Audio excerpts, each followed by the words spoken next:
Hello guys, welcome back to my channel and enjoy this fanfic part 2. Now let's start the fanfic. It was pure Snow White, a regal purity unlike anything Ino had ever laid eyes upon. The marble-like stone that made up the building glistened majestically against the backdrop of lights that illuminated the darkening night sky. Delicate pink hues of dying daylight from the setting sun outlined the three-story restaurant beautifully, highlighting the grandiose structure with an almost reverent aura. The artistic sign proclaiming it the ladies' last evening didn't need any fancy decorations to mar its elegance. The name itself held a weighty presence to those who knew of its reputation. The framework of the miniature palace was odd, more of a smooth flowing architecture than the traditional defined straight edges of most building contours. Walls ebbed and flowed together, creating the illusion that this wasn't so much a structure built by man, but rather a formation that nature had shaped from its very essence during primordial creation. The entire backside of the construction, which happened to be made of an opulent one-way glass, peered out into the smooth gleaming surface of the Kappa Lake that was the backbone of Kyoto's tourist attraction. It would not be over-exaggerating to say that the building was a work of art in itself, perfection, or as close as mortals could achieve. The paved stone pathway that led up to the famous restaurant was lined with a minimal amount of vegetation, each granite tile carved with realistic imagery from the distant history of the elemental nations. Figures depicting the struggles of men and women who had long been laid to eternal rest told silent stories to those who walked by, unmoving reminders of the many different backgrounds that made the ladies' last evening possible. Dual fountains lined up on both sides of the path sent water dancing up in the air merrily, entertaining couples as they strolled down the lane towards their luxurious dining destination.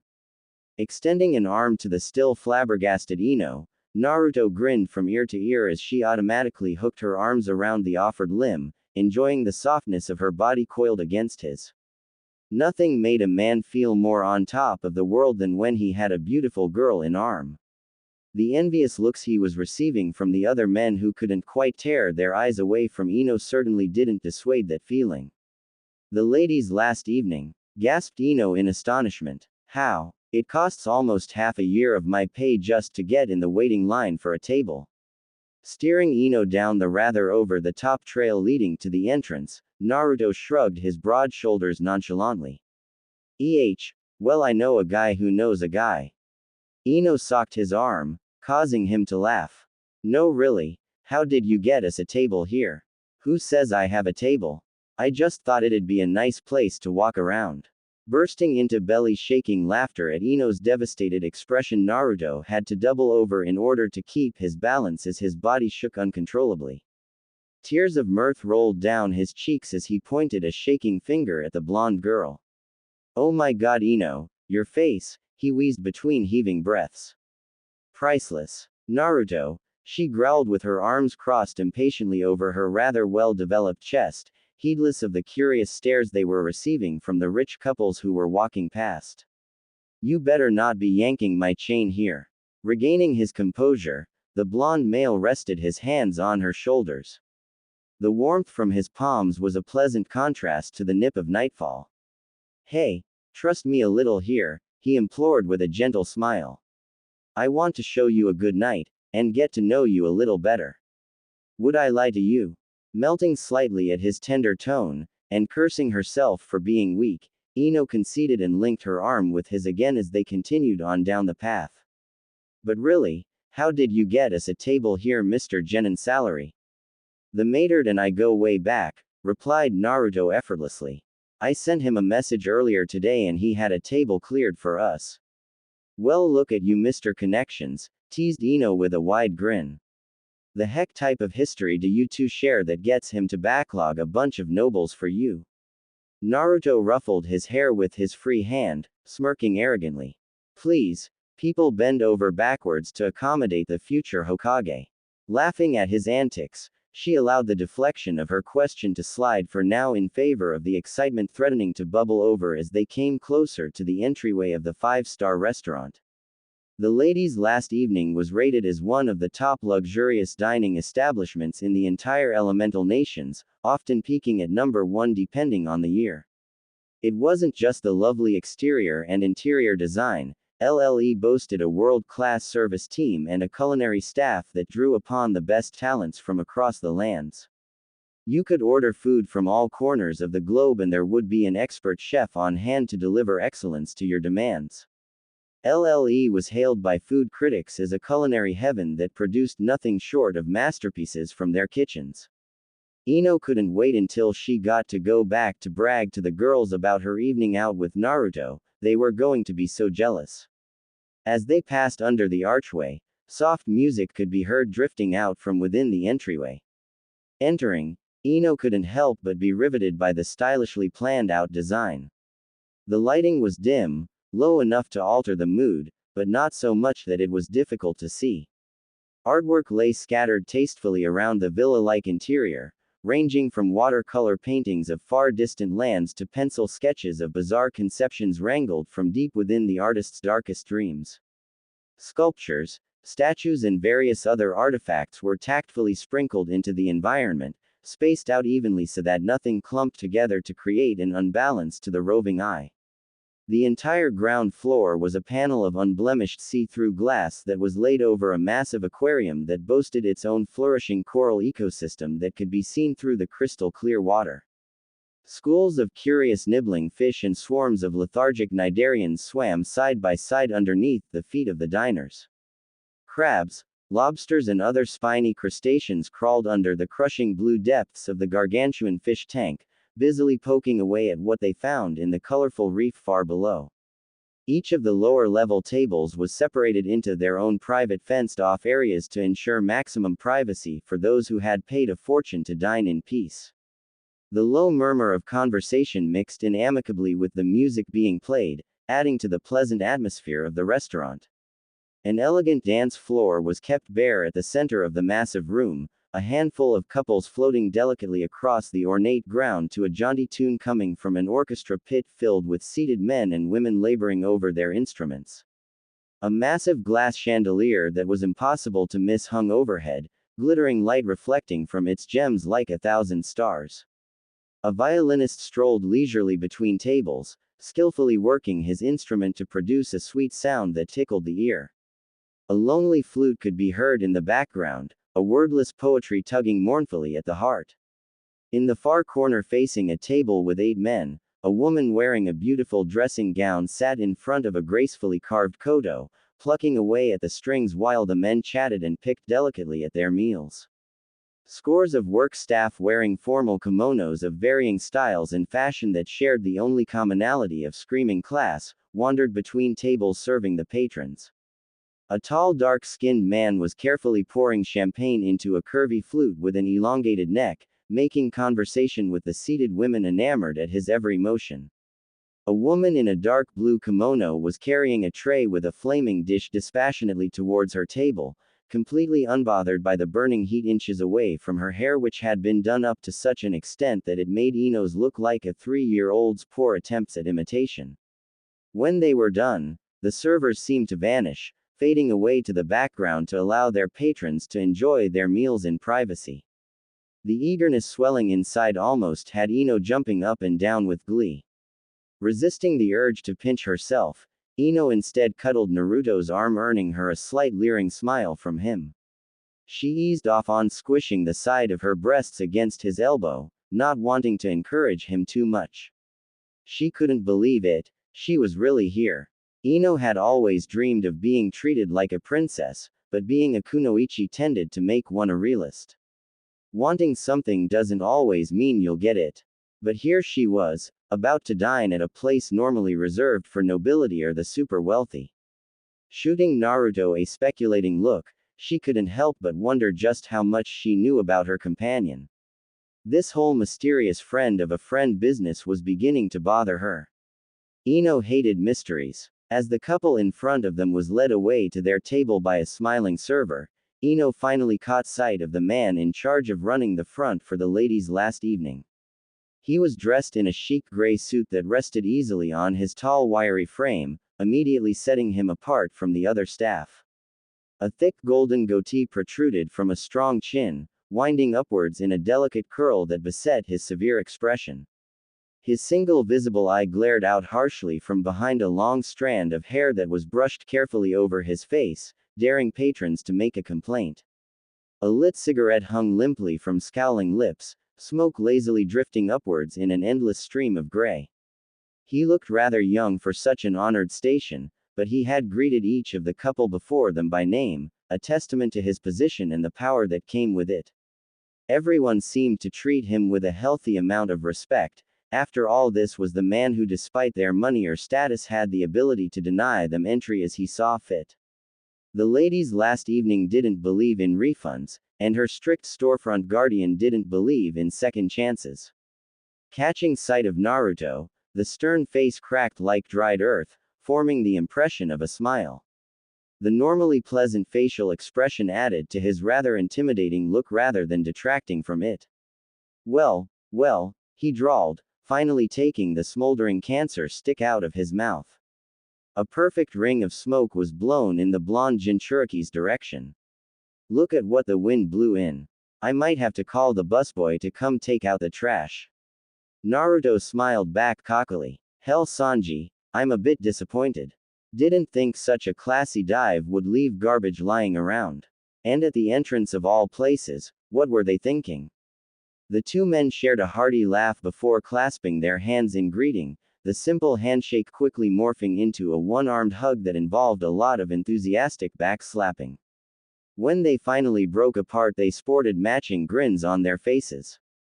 Honestly, Uzumaki, I thought you said you'd never be caught dead in an establishment like this, remarked the now named celebrated restaurant host, leaning up against his podium. Not alone I wouldn't, the blonde male retorted with a scowl, digging his pinky finger in his ear. A guy coming in by himself. How awkward would that be? Sanji finally turned his attention to Ino, who had been standing hesitantly behind her date. And you must be the lovely lady who convinced this idiot to grace my restaurant with his unsightly presence. Can't say you did me any favors, but I suppose your fine company makes up for this ruffian's uncouth appearance. As far as pity dates go though, I'm pretty sure you could have done better than him. Takaya Sanji, at your service, madam. Ino took his offered hand in a firm shake, curiosity eating away at her. Yamanaka.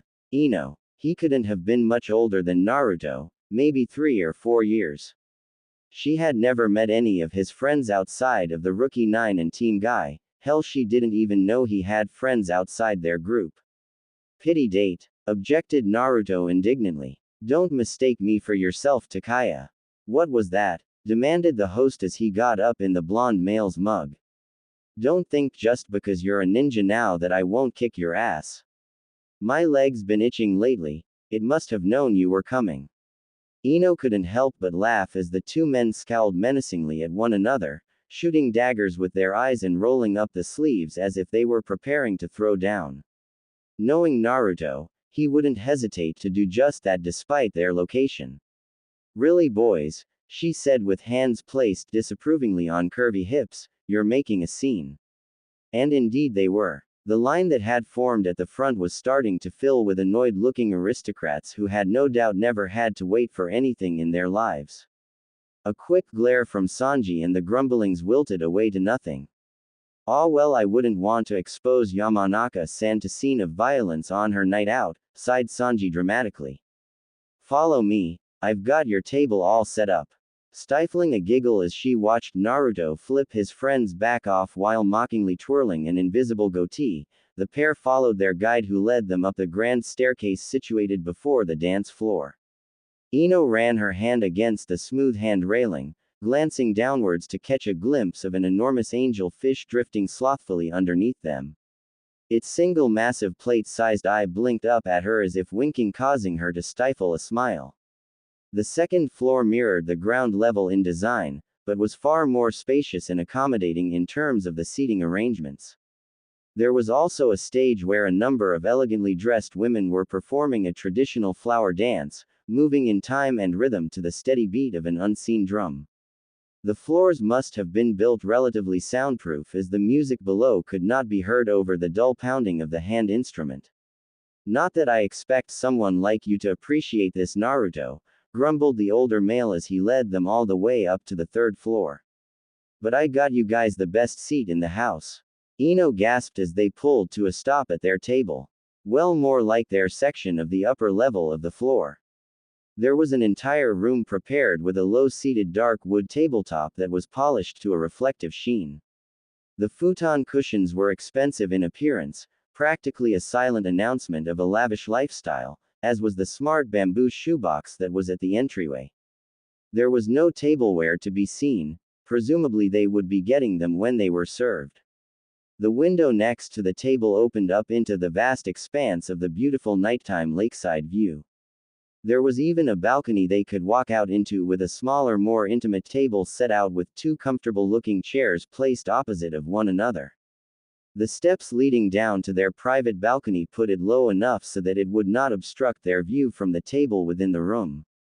The menu and drink selection can be found in the holder in the side walls, the one-eyed host explained, pushing on a wooden panel to open up into a shelf holder revealing what appeared to be a leather-bound book.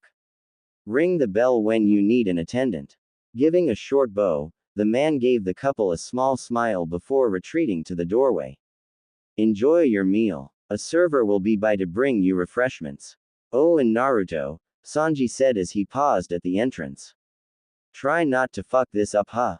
You wouldn't believe who I had to tell to screw off in order to get you this setup.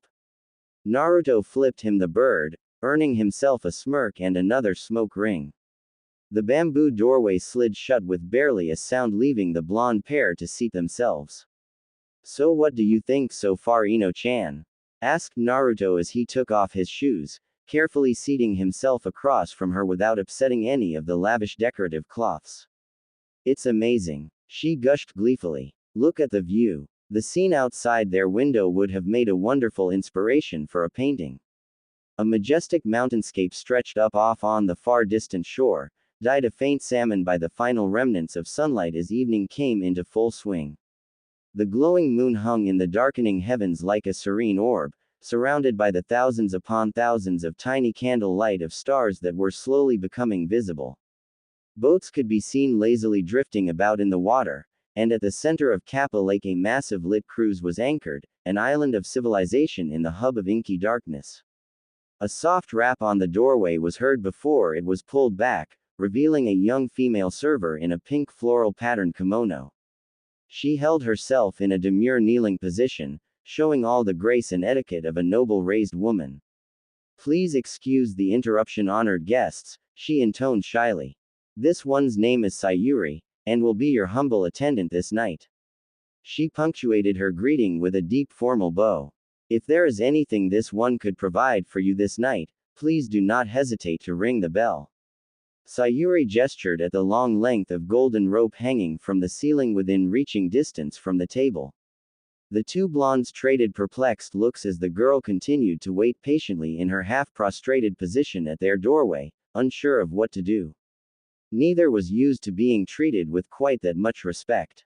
Ah, Sayuri, said Naruto unsurely after a moment of silence, if you could bring us some tea while we take a look at the menu. Of course, honored guest. What blend would you like this one to bring? Seeing the flummoxed expression on her date, Ino stifled a snigger before coming to his rescue. Do you have gyokuro? She inquired politely. Of course. And would sir have the same? Sayuri prompted. Sure. Yeah, gyokuro sounds good. Ino finally couldn't hold it in any more and snorted out a laugh after their attendant left with a soft snap of the bamboo divider that shielded them from the rest of the diners. Do you even know what gyokuro is? She asked in amusement. I drink green tea, Ino, deadpanned Naruto flatly. I don't think this place has ever heard of something so layman. Commoner brew, Ino agreed snobbishly with a straight face, before quickly hiding herself behind the menu so that she wouldn't burst into another fit of giggles. God, what was wrong with her? She was acting like an airhead tonight. They'd probably throw us out on general principle if we asked for water. She added, enjoying the merriment on her date's face. Honestly, Ino felt a bit out of place at such a prestigious establishment. She had been raised in a rather modest lifestyle despite being from a prominent clan in Konoha. Having Naruto here made it a lot less nerve-wracking. Everything just seemed to roll right off that boy's shoulders and she couldn't help but be infected by his cheerful attitude. Ino's eyes widened comically as she began to page through the thick text that comprised what was the menu for the ladies last evening. They weren't kidding when they said LLE had a wide selection in their repertoire. She'd read through books published by the Intel department that were thinner than this. Holy crap! Exclaimed Naruto, who was similarly flipping through the dense list of options. They got 40 pages dedicated to sushi alone. A quick scan through showed that not every single dish was unique, it was just that there were different sections of the menu. One divided for the types of food, another for the region from which they hailed, and still another by what season the food was normally served at, and on it went. A glance at the sushi section had her mouth watering, as there were a few selections she had heard about, but never had the opportunity to try, mainly because it would burn a hole in her bank account. Noticing that there was no price tag next to any of the items, Ino felt a gnawing guilt build up against the temptation to order without restraint. Naruto wasn't exactly loaded by his own account. Naruto, how are you planning to pay for all of this? She asked hesitantly, hoping she wouldn't offend him. We're shinobi, I figured we can just eat and run. They wouldn't be able to catch us. Ino's jaws dropped, but she quickly snapped it shut as she spotted the look of suppressed mirth in his playful blue eyes. Huffing indignantly, she crossed her hands across her ample bosom, noting with pleasure how that simple movement caused Naruto brief distraction. I'm being serious here. I don't want to bankrupt you. Don't worry about it, he waved off. Order as much as you like.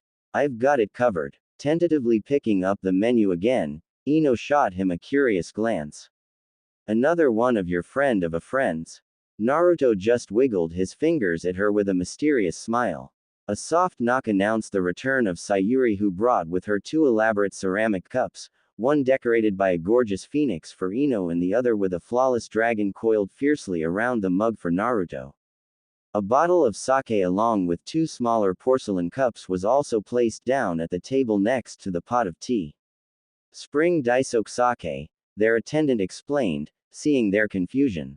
Complements Gyokuro's strong flavor very well. Sayuri quickly retreated to the doorway again, reminding them to ring for her when they were ready to order before withdrawing with another deep bow. Is it just me, began Naruto slowly, or is it just plain weird to have someone wait on you hand and foot? You're just not cut out to be a noble, Ino sneered with pretend haughtiness. Sure, princess, jested the host of the Demon Fox, and I'm sure your horde of invisible servants at home give you a foot rub before bed every night too. The two exchanged some friendly banter while perusing through the menu, trying to make up their minds on what they wanted to order. Oh sweet, they have ramen, exclaimed Naruto in excitement, causing Ino to roll her eyes at his antics. While there were some startling changes to the boy over his 3-year absence, there was still a lot that had remained the same. Really? You come to a world-renowned restaurant just to order ramen? She demanded incredulously. Well, it'd be world-renowned ramen then, wouldn't it? He countered glibly. Ino rolled her eyes, wondering how he could waste such a good opportunity to try out some of the finest food in the elemental nations. She for one was not going to let this once-in-a-lifetime opportunity go to waste. Well, I'm going to try out their seasonal sushi medley, she decided. Holy crud, the smallest is like a 20-piece combo. This fish head curry ramen sounds interesting. You want appetizers? The thought of more food on top of the already massive serving of sushi made Ino frown. Her beautiful figure wasn't maintained because she binged on food at every chance she got. But this was probably going to be one of the few times she would ever get to dine in such a high-class establishment. Only if you help me with the sushi, she bargained. Seeing his affirmative nod, Ino flicked through the appetizer selection and felt slightly overwhelmed by the selection available. There were too many for the brain to comprehend. A menu wasn't supposed to be this complicated. All right, forget this, grumbled Naruto, closing his booklet with a resolute snap. I'm just gonna open a random page and we'll order the first thing I point at. Really? She asked with a laugh. What if you get something weird? I swear I saw something about an octopus stuffed with elephant testicles or something. Where's your sense of adventure? Naruto challenged with roguish smile. Who knows, maybe elephant testicles taste great. Ino scoffed at his proclamation and shook her head. Yeah, you do that, testicle boy. Chicken, taunted Naruto. Sensible, corrected Ino, dismissing his goading with a superior tilt of her nose. The two continued their verbal jousting while browsing through the considerable selection of starters, occasionally interjecting with disgusted exclamations and comments on the entries they came across. Finally agreeing on the sushi plate that Ino wanted along with a white curry udon because Ino refused to allow him to order ramen, and about a king's ransom's worth of appetizers, the couple signaled for Sayuri's return. Their order was taken by memory, because their server certainly didn't write anything down as far as they could tell. But she managed to recite their order perfectly at the end of their dictation, so they weren't exactly worried they'd be getting their order mixed up. So Naruto, how do you know Sanji? And what dirt do you have on a guy like him that gets you the best table in the house on a same-day notice? Asked Ino nosily as she accepted the cup of warm sake her date poured her from the bottle sitting on a small box of heated coals. Taking a ginger sip, she felt her eyes widen as the sweet belly-warming rice-fermented liquor trickled down her throat and warmed her entire body. This made the stuff they ordered at Amiki's taste like bathroom moonshine. What, Takaya? Naruto sniffed derisively. Don't let that fancy suit and upper-class talk fool ya. He was an alley jackal just like me back in the day. Gotta say though, never would have thought in a million years that Red Leg Sanji would end up working at a place like this. Alley jackal. Ino tested the words in her mouth, her curiosity piqued by the unfamiliar term. Yeah, you know, Naruto said, making a wild gesture as if that would suddenly make her understand him. Ino squinted at the blonde in front of her as he poured himself a healthy portion of sake. No, I don't know. Street trash. Gutter rat. He tried with a puzzled expression. Konoha's Jinchuriki scratched at his head. It was obvious he was trying to convey something he felt that everyone was aware of, which made trying to explain it that much harder. You're talking about orphans, right? Ino said after a moment's thought. The demon host snorted, a hint of bitterness entering his voice. No, orphans got to live in orphanages. Gutter rats lived on the streets kicking the living shit out of one another to see who got first pickings out of garbage cans. Wait, you lived on the streets? Ino gasped in horror. But I thought you were raised at an orphanage before you got your own apartment. Who sponsored you for the academy then? I was at an orphanage until I was about 5, maybe 6. Don't really remember all that well. One day they chased me out and told me to never come back. I bummed about on the streets for a couple of years before Gramps found me and got me set up with my own apartment and a seat in the academy. How did you survive? Demanded the shocked mind walker. It was inconceivable to her that their village would be cruel enough to force a child to survive on their own, demon host or not. Hell, shouldn't someone have told the Hokage that the village's Jinchuriki was living on the streets? Seemed like kind of an important detail to miss. Naruto shrugged with a distant look in his eyes as painful memories surfaced. I wouldn't have made it if I had tried to go it alone. Don't let the cleanliness fool you. Konoha's streets are as unforgiving as Kiri's, we just clean up the bodies better. Out there you learned real fast that survival meant depending on others. Ino traded her sake for some tea, barely noticing the agreeable sensation on her tongue caused by the aftertaste of the alcohol combining with the expensive brew. Seeing Naruto's slightly bothered countenance, she steered his thoughts away from whatever memory was haunting him. So Sanji lived on the streets too? She prodded him. Oh yeah, the blonde male laughed. He had a few years on me, but we quickly learned to team up and take advantage of the nastier folks who had it out for me. We used to run this scheme where I'd go and insult some villager who had a hard-on for seeing my blood and have that person chase me down an alleyway. Takaya would be waiting to ambush them around a corner out of public sight. Naruto's whimsical smile turned rather ferocious. In the dim room, Ino could have sworn she saw his whisker marks thicken for a moment. She dismissed it as a trick of a light after a closer examination. A kick to the knee to drop them, then one to the back of the head, chuckled Naruto nostalgically in reminiscence, making a pistol motion to his temple, and we'd be able to eat for the next few days with whatever we found in their wallet. That's terrible, laughed Ino, unable to help herself. As horrible as that was, it wasn't like those villagers hadn't deserved it. Why didn't they report you? Well, it was illegal to mention anything to do with my Jinchuriki status back in the day, so a lot of people probably didn't want to raise too many questions that might end up with their heads separated from their necks. Plus, no one ever managed to catch us in the act together. At best, they'd only see me running like hell before they got knocked out. You're a thug, Naruto, accused Ino sardonically, jabbing a well-maintained nail at him. I can't believe I'm going out with a thug. I thought girls liked a bad boy. He jibed, topping off their teacups. We like pretend bad boys, corrected the mind walker. The real deal is kinda scary. Did you like sell drugs too? Oh come on Ino-chan, what you take me for, whined Naruto. It's not like we do that anymore. I pretty much stopped that sort of thing when I entered the academy. Weren't you like Sanji's meal ticket? What did he do after? By then he was old enough to work odd jobs and prize fight for money in the underground fight rings, so he didn't need to fleece people as much either. I'd let him and a few others I ran with back in the day crash at my place when they needed it. A few others, huh? Remarked Ino with a scrutinizing gaze. So am I going to get to meet more of these, friend of a friend's? Maybe, he replied airily with a wave. So now that I've told you a piece of my checkered past, it's your turn, Ino-chan. What if I don't have anything dark and checkered? She shot back inquisitively. Oh please, everyone's got a bit of history they keep to themselves, snorted Naruto as he lifted his cup to take a sip of tea. Oh? Asked Ino coyly, spotting a perfect opening to get back at him. Like the fact that you deflowered Hinata then Tamari. The blonde seated across from her choked on his drink, hacking violently as the hot liquid backed down the wrong pipe.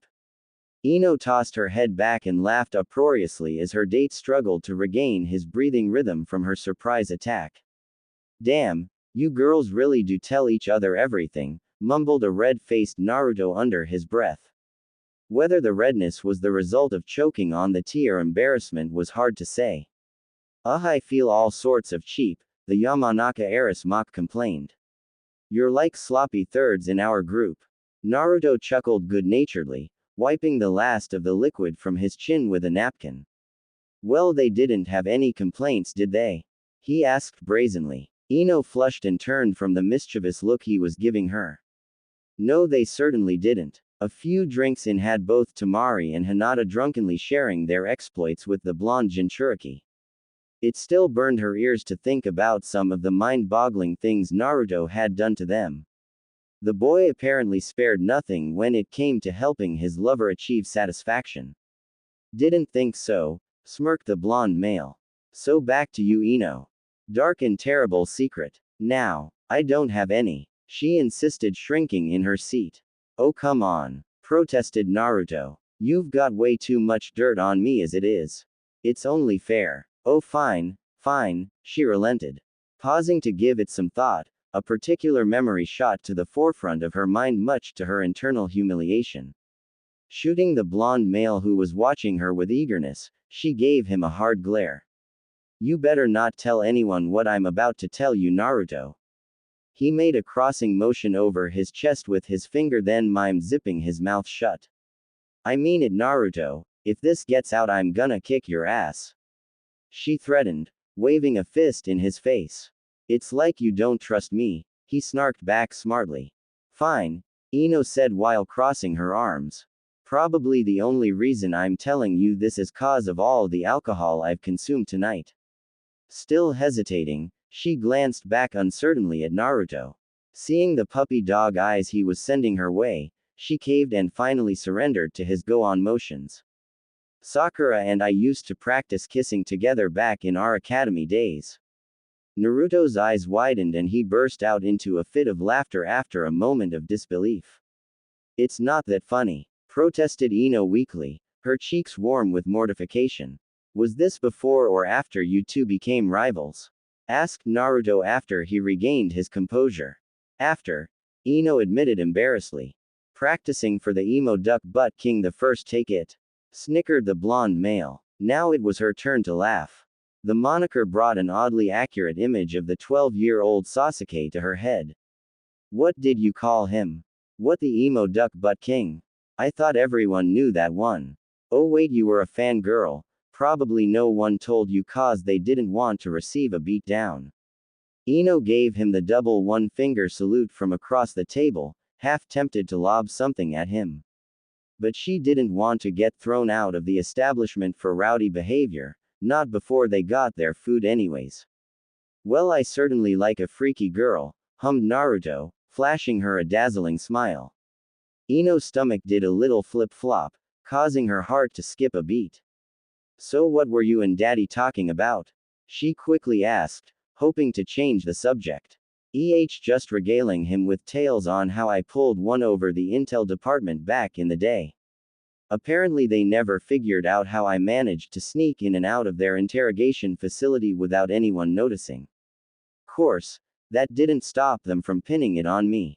What happened? Ino questioned with interest. The younger Naruto had been dismissed as a troublemaker at best, but if she really thought about it, he had managed to pull off some amazing stuff for someone who wasn't even a genin yet.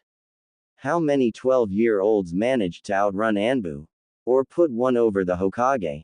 Before he could answer, a soft rap at the doorway interrupted their conversation. Sayuri had returned with their selection of appetizers, along with 2 small bowls of miso soup. The tray she hefted with one hand was astonishingly full, showing that the girl had some impressive arm strength to be able to so effortlessly carry it around. As their attendant set the plates of food before them, both blondes could feel their stomachs rumble a little when the tantalizing scents of the fresh-made dishes wafted up to tickle their noses. Ino immediately seized her pair of chopsticks as soon as Sayuri had retreated from the room, choosing to snatch up one of the perfectly fried golden gyozas from the platter. Her taste buds sent their approval to her brain, lighting up her reward centers in a chemical frenzy. The mind walker felt the urge to shudder at the pure ecstasy assaulting her mouth at the moment. Try the jellyfish, suggested Naruto enthusiastically, who had already polished off a quarter of the pickled seafood dish. The cool, crunchy noodle-like tentacles had a mildly sour kick to them, but the copious amounts of sesame seeds scattered throughout helped counteract the acidity to create a savory fusion of flavor that was pleasantly refreshing. So what happened? Repeated Ino as she took an experimental sip of her cooling miso soup. It had the perfect balance of tofu and seaweed, just the way she liked it. Delicious. Well, Naruto said after he swallowed his mouthful of the lightly battered tempura shrimp he had been chewing on, IT is pretty stringent with their security checks of just about everyone and everything that goes into the facility. Ino nodded sagely. The amount of time it took her to go from the entrance to the underground facility was ridiculous. There was even some talk about adding a cavity search into the day-to-day security protocols. Luckily that had been quickly axed due to the uproar amongst staff when the idea had first been proposed. Ibiki was still grumbling about it, wondering if they were all just that squeamish or if there were that many people sneaking contraband in using their rectal cavities. But there is one person they never check, Naruto said with a wicked smile. Wait, really? Ino felt a stab of anger at the injustice of it. She had to stand still and pretty much be groped all over for 15 minutes at 4 separate stations every day, but some clown got to just waltz on through security. Who? She demanded. The Hokage. Ino paused in her fury to stare blankly at Naruto for a moment, her mind trying to process what she had just been told. You impersonated the Hokage, she said slowly. I don't even have words for that. You do know what treason is, right? That thing where you do something that's a crime against your village and ends up with you either thrown in a cell in IT for the rest of your life or have your head removed by sharp pointy objects. Naruto chuckled and waved his chopsticks at her. That only applies to ninjas. I was still a student back in the day, so I'd have gotten a slap on the wrist at worst. Course if I did it now. Ino rested her forehead on the table to cool her overactive mind. I am on a date with a moron, she moaned pathetically. Naruto poked at her scalp with his chopsticks, prodding her to see if she'd get back up. It's not like I prank people anymore. Besides, you have to admit it was pretty funny. What did you do? She asked, getting back to a more proper sitting position. It wouldn't do to have Sayuri walk in and see them acting like 3-year-olds. I hid random sex toys throughout the office during my inspection, laughed Naruto. Damn, I wish I had been there when Ibiki walked into his office and found the blow-up doll in his chair. Ino had to cover her mouth with both hands to stifle the laughter threatening to burst forth as she could imagine the exact expression on her boss's face. That might explain the strap-on dildo Anko keeps on top of her desk. Oh god, I gave that to Anko? Asked a horrified Naruto. She doesn't use that on the prisoners, does she? Wait, what am I saying? Of course she does. Poor bastards. Surprisingly, Anko just has to threaten them with it. Most men crack like an egg when they see the size of that thing strapped to her waist. Nah, more often than not she tends to bring it home to experiment with Kakashi, said the blonde girl, forming air quotes with her fingers. TMI, TMI, shouted Naruto frantically with fingers in his ears. I did not need to know that. The couple steadily worked away at their appetizers, trading stories of their genin days as they polished away the food. Everyone had done the Tora the cat mission, and no one managed to catch that little beast without some harrowing story of having to dive into rapid rivers full of flesh-eating fish, marching through swamp lands filled with sinkholes, or in Naruto's case kill and cut open a giant snapping turtle that had swallowed the little furball when it had gotten into the training area 44, aka the Forest of Death. The temptation to leave the cat in the slow-moving reptile and call it in as a failure had been great, but Kakashi had quickly nixed that conspiracy amongst his genin. Seriously? Demanded Ino in disbelief. Honestly, I thought it was just a rumor. You really ran into one of the 7 swordsmen of the mist on your first C rank. Ran into him and killed him, confirmed the blonde male, jabbing his chopsticks at her to emphasize his point. Well, Kakashi-sensei did anyways. I ended up fighting Zabuza's apprentice with Sasuke. We were lucky he didn't like to kill people. We would have never made it back from our first C ranker if Haku had taken us seriously. Gotta say, Zabuza was one badass motherfucker. Course it was a bit sad how it all went down, the demon of the mist brought low by chakra exhaustion and a few greedy mercenaries. You have horrible luck with missions, observed the Mind Walker, snatching the last piece of gyoza from the plate while Naruto was still reaching for it. Gloating at his pouty expression, she made sure to chew with her mouth wide open so he could see the last morsel vanish down her throat. Hungry azure eyes roamed her neck region, tracing the motion of each swallow, occasionally making its way lower. He was by no means hiding the fact that he was checking her out, something that brought an odd feeling of satisfaction to the blonde girl. Real classy, jeered the Jinchuriki. Ino stuck her tongue out at her date in reply. She was doing that lot tonight, wasn't she? Sayuri appeared at the doorway to take away their now empty dishes, prompting a suspicious glance from both shinobi, though they didn't say anything in her presence. You think she's spying on us? Whispered Naruto conspiringly after she left. I mean, how else did she know when we were done eating? Lucky guess, asked Ino skeptically. Their suspicion was quickly waylaid as their server returned with their main course.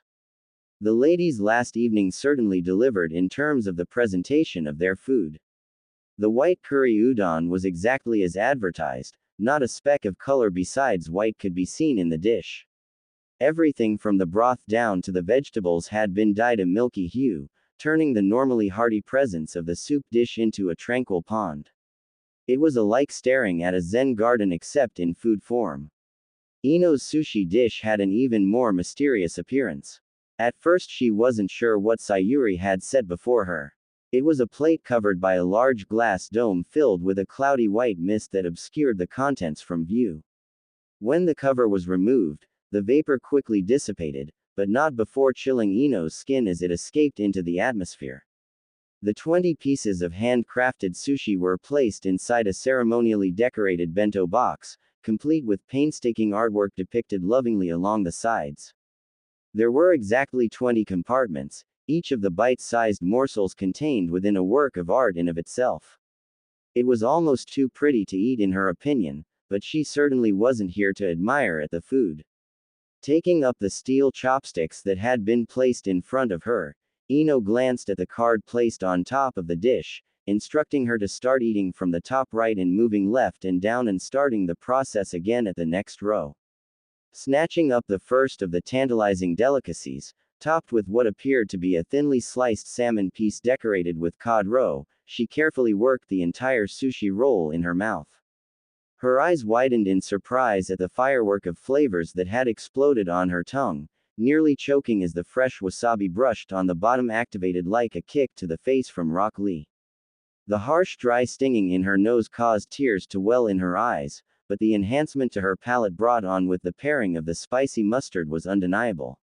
Eagerly moving on to the next piece, she was astonished by the way the taste of the perfectly grilled eel harmonized with the leftover essence from her last bite. Quickly chewing through the second sushi piece, she snatched up the third, confirming her suspicion that the flavors of each sequential piece of sushi built upon that lingering taste of the last one. Screw this, thought Ino happily as she munched on the next morsel in the lineup. Naruto isn't getting a single bite. The white curry udon seemed to have found a place in Naruto's heart, judging by the pleased expression as he carefully worked the noodles into his mouth, careful not to splash broth onto his suit jacket. It was almost a shame to see such a masterpiece get eaten. Damn, this is some good stuff, he exclaimed as he took a careful sip of his tea. Glad you didn't order that ramen now, teased Ino. More like regret, lamented Naruto with a mournful air. Probably would have been amazing. Ino chuckled and popped another sushi piece into her mouth. 20 pieces was a lot, but with the way the dish had turned out, she'd have happily downed 2 orders even if she regretted it tomorrow. How come you never brought Sakura here? Asked Ino curiously. I mean a fancy place like LLE. A girl could fall for you pretty easily. Naruto grinned disarmingly back at her. Well, that's good to know. How's my progress with you? Averting her gaze, the Yamanaka tried valiantly to ignore the heat building up in her cheeks. Instead, she diverted his flirting with her original question. Don't try to distract me. Why haven't you brought forehead here before? The whiskered blonde leaned back in his seat, a contemplative look on his face. I don't know, it just never really occurred to me back when I was chasing Sakura. Besides, I doubt Sanji could have pulled off these seats for me until this past year when the owner pretty much named him the de facto manager of the entire place. By then I'd already decided to move on. Really? Ino raised her eyebrows. I mean, this seems like a surefire way to impress a woman. Naruto shrugged. I guess I just never put too much thought into it. I wanted to go out with Sakura because of what she represented to me. If someone like her could accept me, then that meant I had finally made it out of the street life. But I never really gave much thought about what that really meant. Dating's more than just asking someone out and spending time with them, it's getting to know them, both the good and the bad. Maybe I was just too much of a kid to understand that back then. So why me? Ino asked quietly. What makes me so special? Is it just cause you slept with me? I mean, you did with Hinata and Tamari too, but I didn't hear about you going out of your way to set something like this up for them. How do you know you're the only girl I've brought here? Naruto questioned with a playful smile. Maybe I bring every woman I want to take home here. Sanji pretty much said you've never been here, reminded Ino with a roll of her eyes. Idly walking his chopsticks across the table, the blonde of Team 7 shrugged after a moment's thought. Maybe you're the first girl I really wanted to impress, Naruto answered uncertainly. An awkward silence fell between the two shinobi as they both went back to eating, each lost in their own thoughts. What was Ino supposed to say to that? Naruto seemed to genuinely want to have a relationship with her, but she just wasn't sure. Despite her good looks, or maybe because of them, Ino had a rather bad dating record. Most the men she had gone out with had in the end had only one thing in mind, and she had quickly denied them that when she found out their aims. It made her a bit wary and suspicious when it came to guys declaring their interest in her. Maybe all this fancy attempts at wooing her was all a ploy just to get her back in bed with him. Though maybe that wouldn't be such a bad thing. The mind walker ruthlessly crushed that last thought, not wanting to give her mind time to explore that avenue too deeply. Time to change the subject. So what's it like living on your own? Asked Ino after a moment of racking her brain. She had been tempted to move out of her parents' place for a while now, but the allures of coming home and having someone take care of you had kept her with her family so far. Besides, she actually managed to save what she earned instead of blowing it all on rent and food. Naruto gave her a blank look from across the table. I don't know. It's not like I've lived with anyone before. Well, I mean, is it hard to get by on your salary?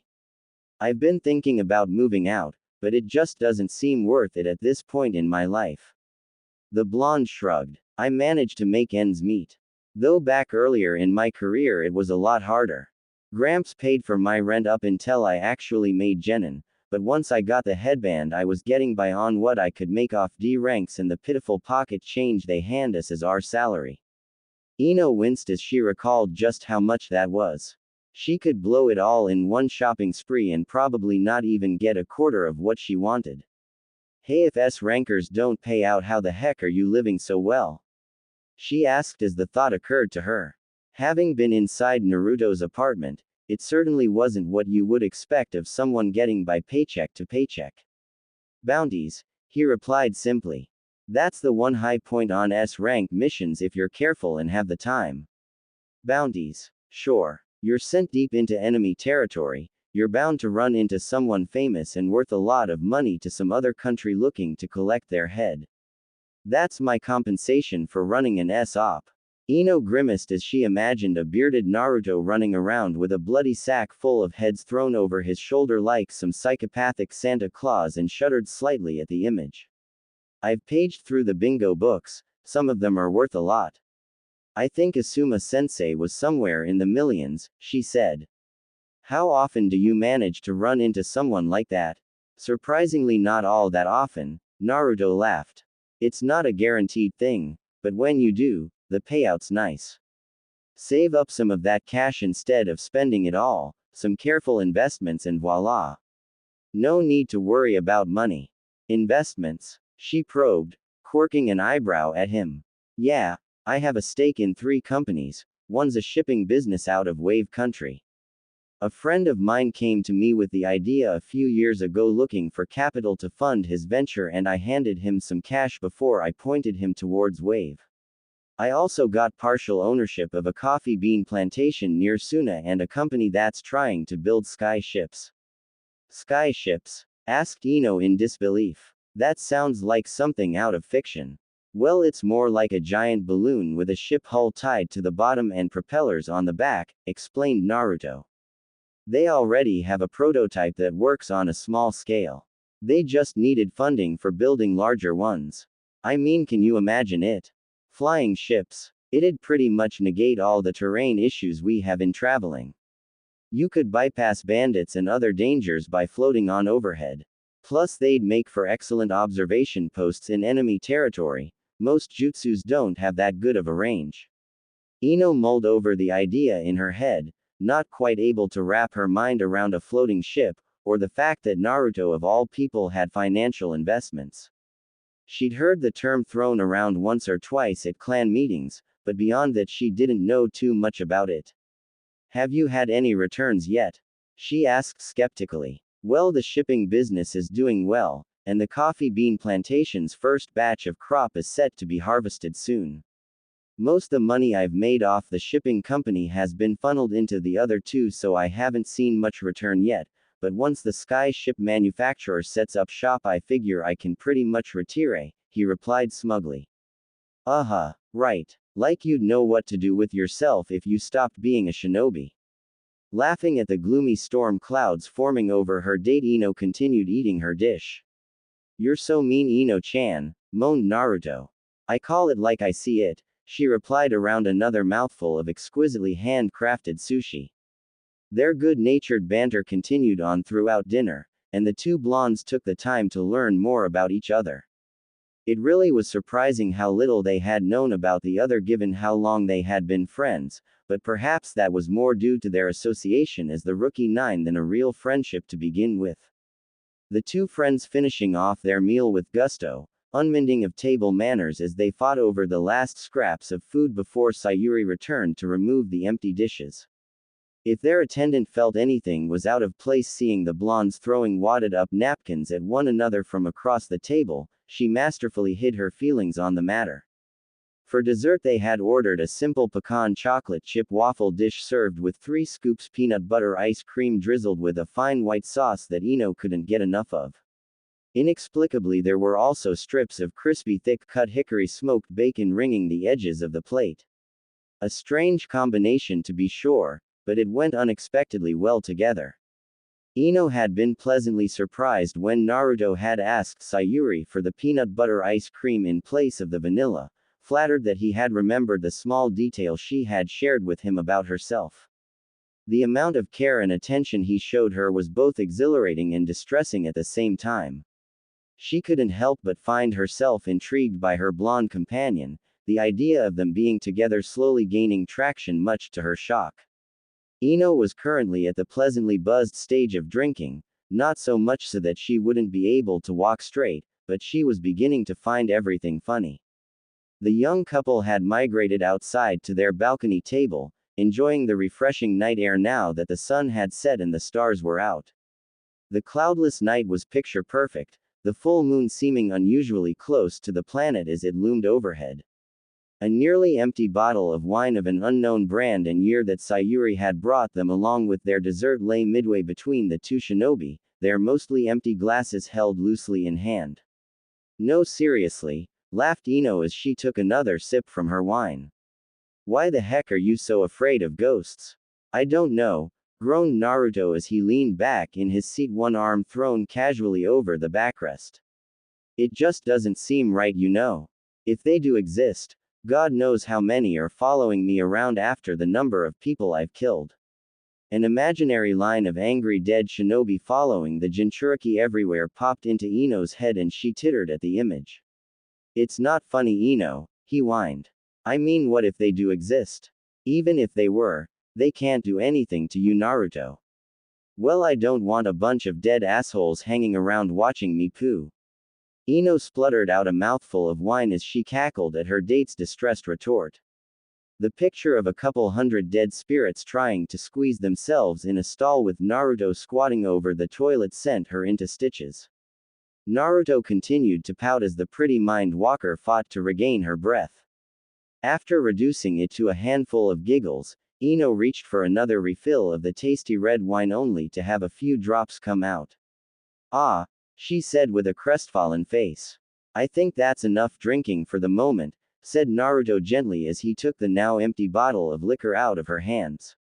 You can never have too much alcohol, contradicted Ino with a childish glower. She shivered slightly as the cool night air blew against her exposed skin. Damn, she could feel her nipples getting hard. Sneaking a peek at Naruto to see if he had noticed, she was startled by her own disappointment when it appeared he hadn't. Seriously, what was wrong with her? Oh yeah, you remember what happened the last time we got drunk? He asked with a sly grin, the whisker marks adding to his foxy expression. Heat crept into her skin as she blushed attractively. Oh yes, Ino remembered, vividly. Shit, her nipples were getting harder. No way he wasn't going to notice now. Why did she decide to wear the thin lacy bra again? Fine, she pouted. Naruto glanced at his timepiece and frowned slightly. Well, it seems we have a decision to make, Ino-chan. Oh yeah, the Yamanaka leaned forward on the table with her head propped on one arm, making sure to angle herself so that plenty of cleavage was exposed. A smirk graced her lips when Naruto took a glance down at the open invitation, then doubled back for another peek when he noticed her predicament caused by the chilly air. She preened internally as she watched him swallow visibly before tearing his eyes away from her chest area, appreciative smile curving his lips. It's 10:30 at the moment. If we leave now, I can get you home a little after 11 o'clock, probably at an hour that won't have your father camping out at my apartment waiting to slit my throat. But, she asked eagerly. Ino was having a great time and she wasn't ready for the night to be over just yet. Naruto smiled warmly as he reached a hand out across the table, palm up. Ino placed her hand across his and returned his grin when he closed his hands around hers. But I'm having a lot of fun with you tonight and I'd love to spend more time with you if you'd like the same, he continued, fingers intertwining with hers. Ino bit her lip in silent contemplation. Part of her was very keen to carry on with their date, to explore where this growth in their relationship would lead. She felt like she had gotten to know a bit more of the real Naruto, the side he rarely showed anyone, not even Sakura. Plus he was just an all-around fun guy to hang out with. Naruto had already heaped surprise after surprise on her tonight, no doubt he probably had something else planned. Yet the eagerness was also what made the decision so difficult. She was having the time of her life, enamored with his charisma and more than a little drunk. Letting this continue was dangerous, because she knew all too well how it might end if she let it. And every minute she spent in his company was making it that much easier for her to allow herself to let go. You'd risk daddy skinning you alive just to have a bit more time with me? She asked softly, searching his eyes for deceit. Plenty of boys had claimed similar things in the past, but when push came to shove it had all been empty boasting to impress her. They eyes were the best measure of honesty. Even the best liars couldn't avoid the natural ticks in the window to their souls, not unless they were sociopaths. Ino was relatively certain Naruto wasn't a sociopath. I'd take on all of Odo for one more minute with you, Ino-chan, he whispered huskily. His gaze was unwavering, no hesitation present. Belly warm with wine and fuzzy feelings that needed further exploration, Ino graced him with a heartfelt smile, mind made up. All right, Uzumaki, you get to enjoy a few more hours of my company. The Mermaid's Palace was an innovative fusion of nightclub, casino, diner and entertainment district all by itself on board a massive retrofitted cruise liner that was always seen pedaling about on the Kappa Lake no matter the hour. The former luxury Ocean Voyager boasted 3 separate dance floors, 2 dining halls, a theater, a casino, 2 decks dedicated for shopping alone, a floor for entertainment, multiple swimming pools on its open decks, and rooms at the bottom of the hull for those who wanted to rent out a space for more private activities. Its reputation was a well-earned one, hailed as one of the hottest hangouts for the young and wealthy. There were hushed whispers that perhaps the owner of the Mermaid's Palace was involved with less reputable business ventures, but the air of danger only added to its mystique and allure for those seeking excitement. Unsurprisingly, people flocked from all across the elemental nations to party on board the luxury liner or at least wait in line to try to get on board in most cases. Naruto and Ino arrived at Dock 17 where an unending crowd sought entrance to the party ship waited impatiently for a ferry to bring them on board the boat once it was deemed there was enough room for more guests. The line of humanity that snaked together in the immeasurable waiting queue was suffocating to even look at. Ino had been fairly certain that they'd have to turn back and find another place to go to once she laid eyes on the horde of people seeking entry. Despite her good looks, she doubted they'd be getting in just because she batted her eyelashes at the bouncer. But lo and behold, Naruto had marched right up to the head of the line as if he owned the place, not even pausing to acknowledge the disgruntled people glaring at them from the line. Judging by how quickly the entry guard pulled back the red velvet rope holding the crowd back when they spotted him, Ino wouldn't be surprised if Naruto had in fact neglected to mention that he had some ownership of the ship during their lengthy dinner conversation. There had been much protest from the line, especially the group of young women who had just been refuted entrance despite flashing enough skin to put a strip club to shame. The massive dark-skinned bouncer had scowled and told the complainers to shut the hell up or get out of line if they didn't like it. The griping continued, but no one moved.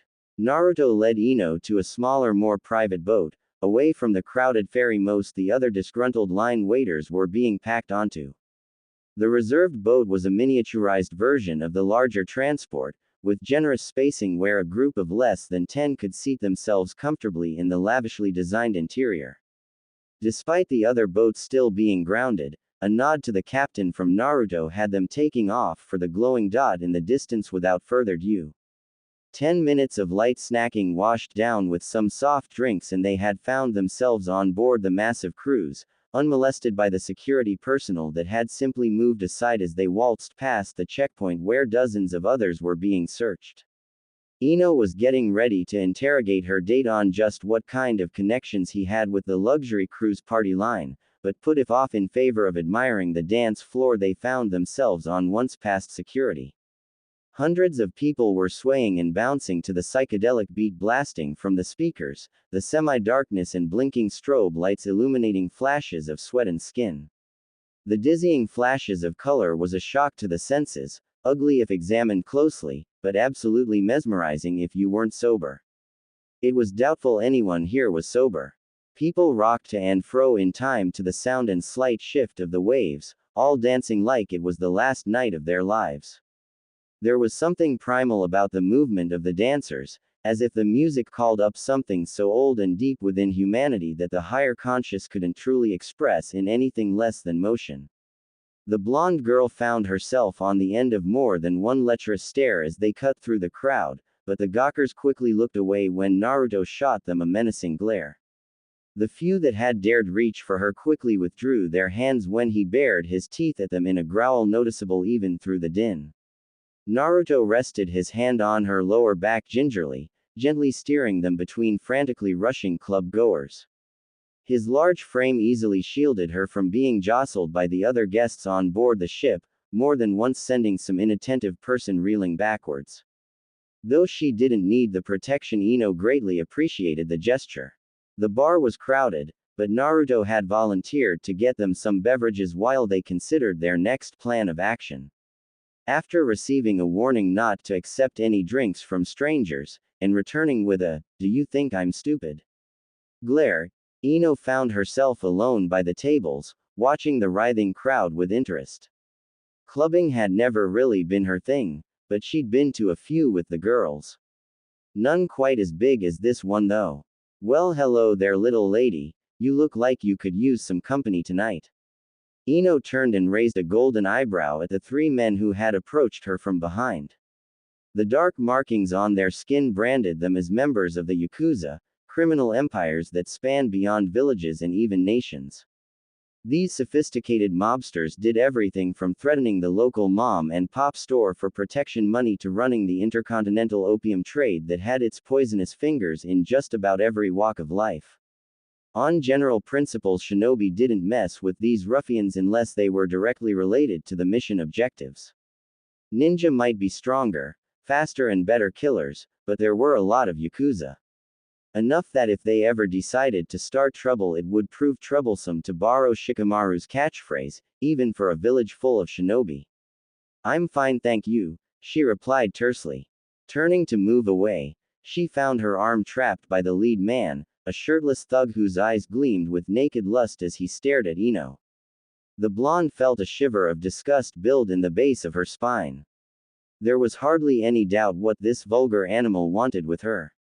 Don't be like that, pretty lady," he leered, eyes roving across her exposed skin. "The boys and I have a private room below where you can entertain us. Only seems fair, after all you are on our boat." The two other men sniggered, moving forward eagerly, their intentions clear. Ino considered her options. She could stab them, the kunai she had on her was more than adequate for her to kill them with. Hell, she could do it with her bare hands. Of course that might bring an untold amount of trouble on her head if someone recognized her, but by the gods that was tempting.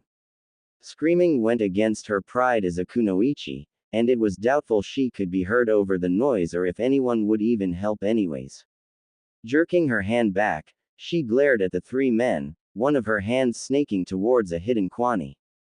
"I'm warning you, asshole, touch me again and you'll regret it," Ino snarled. "Oh, feisty," slurred one of the goons drunkenly. "I like that. You're probably a screamer, aren't ya? Why don't you come downstairs, scream for us, pretty bird? I promise we'll be gentle. We have a problem here." Ino had never felt so relieved to hear Naruto's voice before. Turning to scold the blonde for taking so long and leaving her alone to be harassed by these lowlifes, she felt the words die in her mouth when she caught a glimpse of his scowling visage. There was something decidedly different about Naruto as he stood rigidity with hands drawn into fists by his side, body tensed up like a coiled spring ready to explode outwards with violence. The steely quality in his cobalt eyes seemed wholly unfamiliar on the normally kind-faced Jinchuriki, a dangerous presence that raised the hair on the nape of her neck. Who the foo? The threats being issued from the three men fell still as their mouths hung open when they caught sight of him. Evidently it wasn't just her. Holy shit, Uzumaki, blurted out the lead man, eyes widening hilariously. His frightened gaze darted over to Ino, who had suddenly found herself with a warm firm arm wrapped possessively around her waist. The motion seemed so natural that she barely noticed it happening. She watched in bemusement as the thug's face took on an ashen countenance. It didn't seem possible, but the thug's eyes widened even further. She's your woman, the Yakuza shrilled, doing a mighty impression of a frightened prepubescent boy. His cronies had taken on a deathly pale appearance, mouths still agape. The lead man took a step back hesitantly as if unsure of whether he wanted to run or not. Despite not knowing what was going on, Ino saw an amusing opportunity to exploit the situation based on their reaction. Wrapping herself around Naruto's shoulder, she nestled herself closer to him as if to emphasize to them just who she was with. The hand at her waist tightened noticeably, but not to the point it was painful. Damn right she is, glowered the demon host, eyes narrowed to dangerous slits. I'll ask you again, do we have a god damn problem? His voice deepened into a frighteningly inhuman growl as he punctuated his statement with a threatening noise from the back of his throat. All three men snapped ramrod straight and bowed sharply at the waist, all arrogance and pretentious airs gone. 1,000 apologies, stammered out the leader while his lackeys quavered in their position of respect. We hadn't known she was with you. A sharp thrill of fear stabbed at Ino as she felt the killing intent boiling off her date. Beads of sweat had broken out visibly on the three men's forehead, but they remained in their submissive positions, suffering through the moment of silence like cornered animals. After what seemed like an eternity, the dangerous aura finally dimmed, allowing them to breathe again. Disappear, snarled Naruto harshly. The three men scrambled over each other to get away after his abrupt dismissal, racing to see who could put the most distance between them and the spiky-haired blonde. Ino let her hold on Naruto loosen, but his own remained securely around her waist, a pleasant reassuring weight. Ino, he murmured lowly, drawing her closer. Are you all right? Chuckling at his concern, Ino cocked her head to one side, examining her date. Even through the dim lighting, she could see that the whisker marks had definitely thickened, and this time it was most certainly not her imagination. On impulse she leaned forward and pecked him on the cheek, noting how the whisker marks were not in fact just skin aberrations like most thought, but actual grooves that cut deep into the epidermis. I'm a big girl, Naruto, I can take care of myself, Ino reassured him playfully. Thanks for the save though, I was gonna start stabbing people and that probably wouldn't have ended well for anyone. She wiggled her kunai to emphasize her point, hoping the slight levity would calm him down. Seeing no reaction, Ino searched his eyes, startled to see flecks of gold glint unnaturally in the normally clear watery sapphire. His breathing was still more labored than normal, a sharp motion in his chest that she could feel against her form due to the closeness of their bodies. Naruto continued to hold her close, his grip relaxing but still protective. Ino could feel a hot slick dampness that was starting to build up between her legs, but all thoughts of embarrassment was out the window as she remained firmly captivated by his intense gaze that still radiated hostility towards those men who had threatened her. The naked aggression present was turning her on like nothing before. Something about having Naruto so jealously possessive over her made him suddenly all the more attractive. A man who knew what he wanted and wasn't afraid to defend what he considered his. She could get used to that.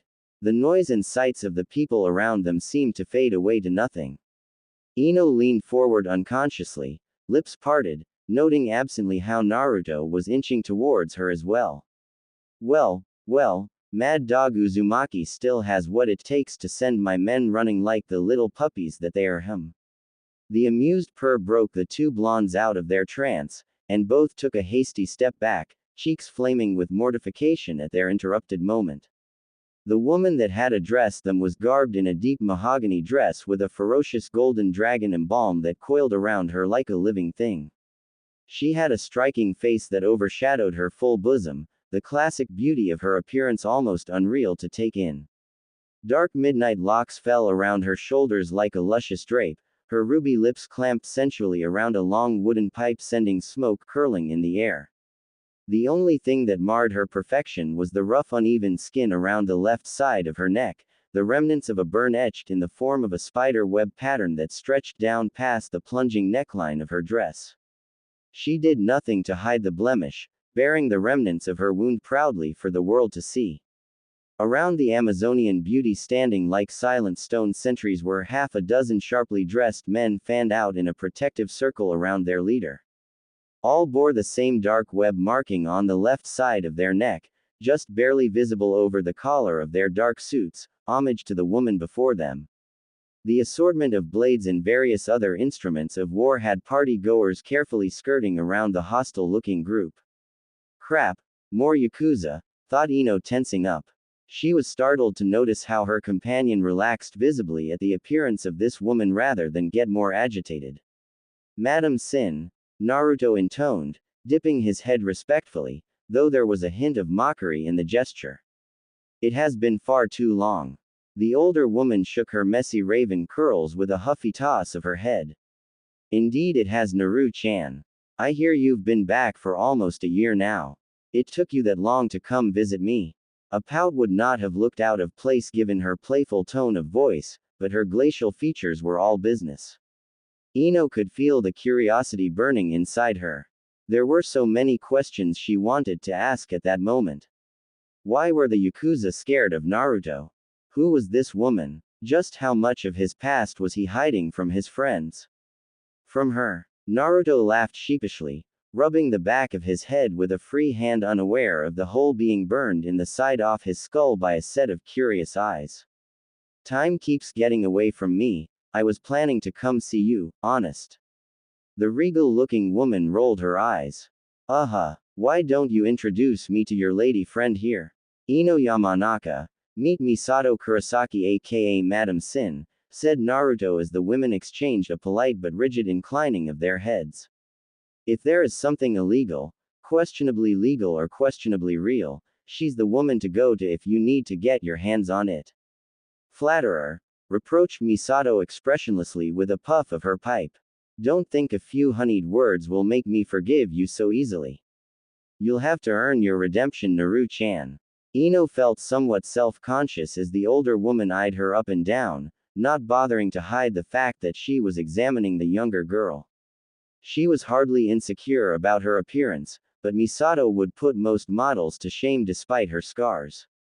After a long moment of feeling suddenly very naked despite her clothing, the Mind Walker let loose a breath she hadn't known she was holding when those penetrating dark eyes moved away from her. Not a bad catch, Uzumaki, the smoking woman finally decided.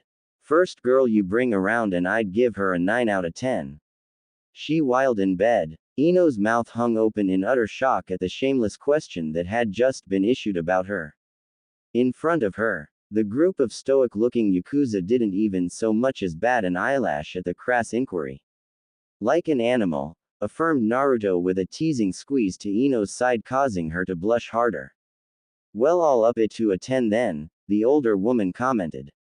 You taking her to the velvet room? Nah, we're just here to mingle and have fun, replied Junchiriki with a shrug. You treat her right or you'll hear from me, got it? Threatened the older woman with a stern glare. Naruto raised his hands in front of him in mocking defense, earning himself a scowl on top of the sharp glance. Returning her harsh gaze to Ino, Misato gave her another once-over. If this idiot gives you any trouble, come find me and I'll straighten him out. But fair warning, little girl, if you hurt my Naru-chan, shinobi or not, I'll have you and your entire family feed the fish at the bottom of Kappa Lake. And with that, she turned and gave Naruto a curt nod and sauntered away. Her contingent of bodyguards formed a human barricade around her, easily pushing through the crowd to allow her a personal space no one else was afforded. Feeling oddly threatened even though the woman had been a civilian, Ino reacted the only way she knew how, by punching Naruto in the arm. Hard. OWW, he whined, rubbing at the sore spot where her fist had collided. What was that for, Ino-chan? I can't believe you said that. She shrieked, face alight with indignity. Her date smirked and snaked his arm back around her waist, closing their distance. Ino squirmed angrily in his grip, but felt her breath hitch when the irate fury wilted at the sudden intimate proximity between them. His naturally musky scent, unhidden by cologne or deodorant, tickled her nose pleasantly, a nutty fragrance lightly spiced with something exotic. Nothing untrue was said, rumbled the blue-eyed blonde, his voice dropping down to a low octave that was more felt in the chest than heard by the ear. God, it wasn't fair. How can anyone have such an effect on her? Her thighs quivered, as if in response to his voice. She was going to wet her panties at this rate if he didn't stop doing that territorial alpha male impression of his. Falling into the friendly embrace he was giving her, Ino sighed as her anger melted away in his arms, her face rested against his chiseled chest. Her nipples perked up in reaction to his scent, which was slowly engulfing her as she rested in his gentle hold. Jerk. She mumbled sullenly into his suit jacket, resentful at how effortlessly he had diffused her. Where's my drink? Aw crap, groaned Naruto. I left before the bartender finished when I saw those clowns hassling you. Come on, sighed Ino, towing him by his hand. I'll come with you this time. After the two finally managed to retrieve their beverages, a citrusy cocktail for Ino and tumbler of amber liquid on ice for Naruto, they settled at a recently vacated table, one of those tiny round ones that were too tall to be practical, requiring chairs that were so high up that even sitting on it when sober was a dangerous feat. So, gonna tell me why a bunch of yaks are running scared from you, Mad Dog Uzumaki? Ino asked sarcastically after taking a sip of her drink. Naruto had suggested it, and she couldn't disagree with the taste. Just enough sour to offset the bitterness of the liquor with a sweet aftertaste that affectionately balanced out the pH level inside her mouth. This was what alcohol was supposed to taste like in her opinion, contrary to what hard liquor fanatics might claim. The demon host turned away and looked out into dancing crowd, the surge of humanity all lively and stirring to the tune of the DJ, a singular organism reacting to the sound and light stimulation in the environment. Ino didn't push further, knowing that her friend was simply gathering his thoughts on how much he wanted to share with her. By the time he returned his attention back to the blonde girl, she had managed to finish off half of her drink. Life wasn't easy for me as a genin, he conceded with a sigh. Old man Cage couldn't help me once I got the headband, and even before then his hands were tied. Too many people would have cried favoritism if he gave me more support. Hell, he risked his title and authority just to make sure I had a roof over my head.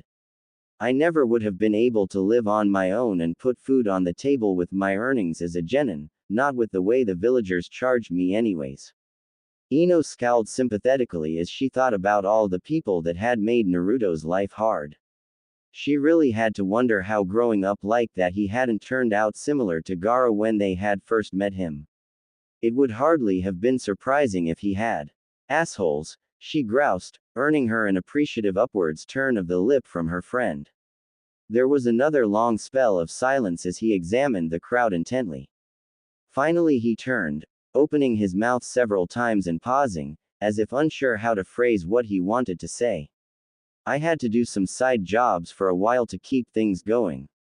I earned a bit of a reputation with Underworld because of that, he finally bit out, discomfort evident in his slouched posture. The Mind Walker placed her glass down and gave her fellow shinobi a hard stare when he did not elaborate. Naruto, you know we can't seek outside employment once we've taken the oath. That's treason. Naruto snorted dismissively. Yeah, well, treason kept me warm and full, so fuck the asshole that put down those rules. Where were they when I needed a meal? Or when I needed to pay for heat to keep me from freezing during the winter?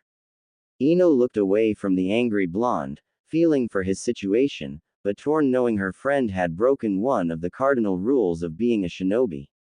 Loyalty above all else. Theirs was a profession that lied, cheated and murdered, but even shinobi held some things sacred, otherwise what did they have left? But loyalty was a two-way street. No one had stepped up to help Naruto when he needed it.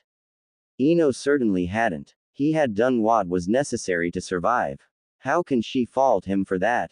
You gonna report me? Naruto gruffly asked. What? Asked Ino startled. Of course not. The look of frank relief on his face was rather insulting. Who do you take me for? She demanded with an incensed huff. I'm not so shallow to turn in someone for trying to survive. Let alone a friend. Naruto sighed and reached out to take her agitated hands in his, rubbing a silent apology into her flesh with his thumb. The two blondes fell into a comfortable silence, nursing their drinks and watching the crowd, their hands slowly becoming more intertwined as time passed. So, did you work for Madame Sin? Ino probed, breaking their silence. The Jinchuriki barked a laugh at her question. Worked for is the wrong word. Madame Sin was a title she gained after she came into power. He gestured languidly at their surroundings. Back when I ran with her there wasn't all this fancy shit.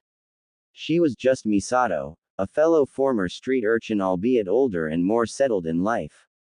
So what's her story? Inquired Ino unable to contain her nosy side. You don't just end up the head of a Yakuza gang by accident. Naruto stared considering at her across the rim of his glass, as if weighing his words. I don't know her whole story. I don't think anyone does but her. I know she's got swift fingers, must have worked as a pickpocket lifting wallets at some point. She knows her way with words a bit too well, especially with the upper class folks, so maybe she worked the skin trade for a while. Fights as well anyone who grew up having to defend their sleeping territory every night, but this is all just conjecture. All I know for certain is that she grew up on the streets like me, clawed her way out of the poverty and misery. The ice in his glass clinked together melodiously as he swirled the amber liquid. His tired smile turned grim as the story continued. Then she met a man, a merchant's son. Jinchu Yukihara. He took her from the fighting and living day by day, showed her life meant more than just the next meal. Gave her affection, eventually loved her, and maybe, just maybe she learned to love him back. They were betrothed, set to be married, and for a while Misato allowed herself to believe that she had escaped the life of an alley jackal. Ino listened to the tale being weaved, mesmerized by the quality of his voice and emotions present. It was obviously more than just a story to him, it was a commentary of his own life, a reflection of similar suffering. She had an idea of how it was going to end already. There are no real fairy tales in life. What happened? She asked quietly. Turns out her fiancé's family were getting powerful a bit too quickly for some of the old blood's taste. They hired some Yakuza to threaten them, but they wouldn't be cowed. So they did what Yakuza does best. Ino looked away as he drew a thumb across his neck with a macabre smile. By the time I met her she was as disillusioned as it got. She had given up on life, lost hope and all that shite. But there was still a fire that burned in her. You don't survive the streets by letting every loss weigh you down. You get angry and channel it towards something, sometimes constructive, most time destructive. Misato was ready to die, but she was determined to take those bastards that had robbed her of her happy ending down with her. How did you two meet? She asked interestedly when she had regained her composure. Funny story that, laughed Naruto. She was running from some yaks she had pissed off, killed a couple of their buddies with a crossbow. Just my crap luck that she ended up breaking into my apartment to hide. I came home to find a bunch of tattooed skinheads about to rape a beaten woman in my home. You can imagine how I reacted. So you threw in your lot with her to help her gain vengeance. Didn't take you for the crusader type Naruto. Hell no, chuckled the blonde male. She didn't tell me that until a couple years later. Nah, I was an angry kid back then. I pranked people cause it felt good to get back at them without really hurting anyone, that would have gotten me in some serious trouble. Naruto stared reflectively into his drink, a bitter smile on his face. But deep down I think just wanted to hurt people, the same way they had hurt me. I didn't understand why I was suffering, maybe I thought if I hurt them on the outside they'd understand the pain I felt inside. I don't know. He took a long sip from his whiskey glass, taking the time to mull over his thoughts before continuing. But I recognized the pain I saw in her eyes, so I offered her a place to stay for a while. Had a few more unwanted visitors come by while she was healing up, but I took care of them. She saw the potential in having an academy student backing her up and offered me a cut of whatever we could take from the bastards we tangled with. I needed money for food, so I didn't think twice. And the rest is history. The Jinchuriki raised his tumbler up in a silent toast to his sordid past, his face twisted into a bitter parody of a smile. And somewhere along the way you two managed to birth a criminal empire, Ino remarked dryly. Naruto shrugged, knocked back the rest of his beverage before stealing a sip from her glass, smirking smugly as she sulked protectively over her cup. I ran with her back when it was just the two of us against the world. By the time we finally caught up with the man who had been in charge of the gang that had killed her fiancé, she had her own crew, finances, territory, the whole head gangster package. I pulled out after I graduated from the academy and we sort of went our separate ways for a while. He stared absent-mindedly at the empty glass he was twirling on the table. Light reflected off the clear surface of the cup as it spun on the edge of its rim. Ino took a sip from her glass as she waited patiently for him to start up again. Finally the movement of the glass came to a halt. She went on to look for the family that had ordered the hit on her lover and I moved on to Team 7. I did odd jobs for her now and again, things her crew wasn't suited for. She would take care of my rent for me. Occasionally I'd find money stuffed under my doorway when my bank account looked particularly slim. I never did ask how she knew. The blonde's expression turned gloomy, pain evident in his grimace. Then Old Man Cage died. Ino's eyes softened when she saw the sad demeanor Naruto had taken on. Even after almost 5 years it seemed Sarutobi's passing still bothered him. She hadn't known the longest reigning Cage of Konoha very well, but she recalled a grandfatherly man who frequently stopped by the academy to encourage the students. It had been a dark day for all Leaf Shinobi when the disciple of the first and second Hokage had passed on to the next life. It was a tough time for me, but I thought I could stick it out, that things would get better. Like Misato, I had come to believe that maybe I had finally crawled my way out of that shitty existence. Even if Old Man Cage was gone, I would live a good life to honor his memory. Snorting in derision, the blonde glared at the clear tumbler he held in his clenched fist. The highball glass cracked audibly and then exploded into shards under the intense pressure of his grip. Ino let out a startled yelp at the unexpected motion. Blood poured from the open wounds on his hand, dyeing the pieces of broken glass as they fell from his lifeless grasp. "Let me see that," she said with concern, gently taking his hand in hers. "Don't bother," Naruto replied curtly. "It'll heal soon enough." Picking the shards of crystal out of the cuts in his hands, she watched in fascination as his skin began to close up from the shallow lacerations. Ino had heard of his unnatural regenerative capability bestowed by the Kyuubi, but this was the first time she had witnessed it directly. It was different from medical ninjutsu, the skin didn't scar over. The bleeding flesh seemed to simply knit back together, not a single sign of previous damage visible. Sasuke running off to get butt raped by Orochimaru was the final nail in the coffin, the blonde continued sardonically, closing his eyes as she caressed his newly formed skin. I was angry again, hated the world for being cruel enough to give me hope then taking it away.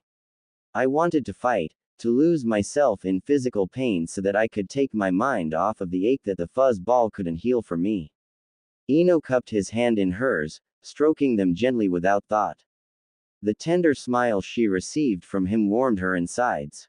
Misato had gotten into a bit of hot water by then.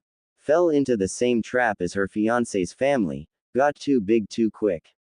Other Yakuza gangs didn't like the new competition, so they formed an alliance to take her group out. When she came calling, I answered. The Yamanaka watched as he clenched his hand again, observing the way his muscles bulged in that simple flexing motion. When he opened his eyes again, they were sad and pensive, a far cry from their usual playfulness. I'm not proud of what I did, but I stand by them. I can understand if you don't want anything to do with me anymore. The amount of torment present in his expression cut deep into Ino's heart. She had no idea how much her friend had struggled while she had been gripping away over some silly crush over a boy or complaining about her lazy teammates and sensei. Taking up his hand again in both of hers, she brushed the back of his palm against her cheek, smiling kindly at him. Don't be an idiot, she replied with a teary smile. I've killed plenty of people as well, I can hardly point fingers. I doubt any of them could claim to have not deserved it anyways. Though honestly, how much of a challenge could a bunch of Yakuza be? You'd be surprised, said Naruto. A lot of yaks are disgraced samurai who decided honor wasn't worth cutting their bellies open for our academy flunkouts who don't know anything but fighting. Many of them can use chakra and know their way around a weapon. The better ones could probably go toe-to-toe with Chunin as long as it's a straight-up fight. Really? Ino asked surprised. Had my share of close calls back in those days, he snorted with a harsh laugh. The Kyuubi wasn't as agreeable with his healing when I was younger. He'd only put out if my life was in imminent danger. I could heal from most injuries given enough time, but I doubt even I can regenerate a limb or my head. Sounds like there was a war out in the streets, commented Ino thoughtfully. I never heard about this though. How did no one notice? Naruto shrugged. Crime rates used to be much lower back when the Uchiha were policing Konoha, but after Itachi and his little tantrum it pretty much fell to Anbu, who were already stretched thin as it was with lower recruit rates during peacetime. No one wanted to go out and die for your country when there was a chance for a good life back at home. He absent-mindedly entwined his fingers with hers, raising her smaller hand up to examine them with curiosity. They were much smaller than his, soft and feminine despite their occupation. Anyways, Anbu is more about keeping foreigners out more than keeping locals from killing each other.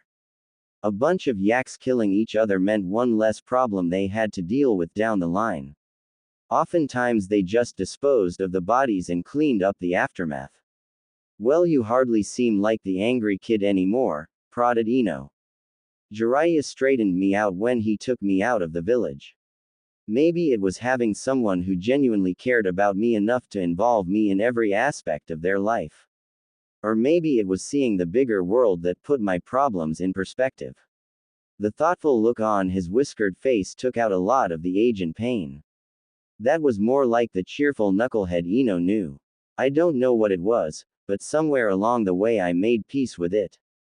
Yeah, my life was hard, but I got it better than some, and I'll work to make it better every day. Grinning at the small smile on his face, Ino decided that as much as she wanted to get him to open up about his past, it was time to move on to something more fun. Tugging the surprised Naruto onto his feet, she dragged him out towards the dance floor. Enough with the doom and gloom, she shouted excitedly over the dull thump of the music. Show me your moves, Uzumaki.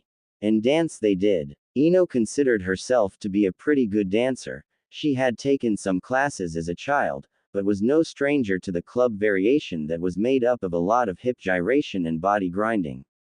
Judging by how skillfully Naruto matched up with her movements, he was no stranger to this particular style either.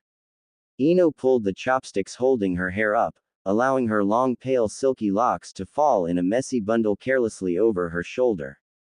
Something about the wild beat of the heavy bass and the enthralling synth rip being produced made her want to let go, to forget all her worries and problems and just exist in this moment.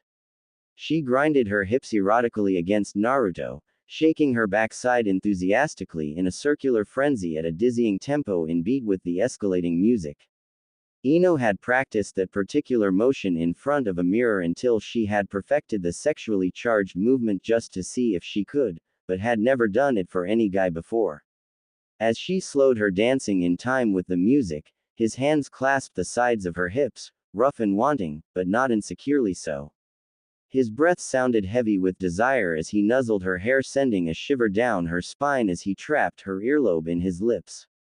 His teeth nipped at the flap of skin and cartilage, sending jolts of pleasure that caused her spine to arch in response.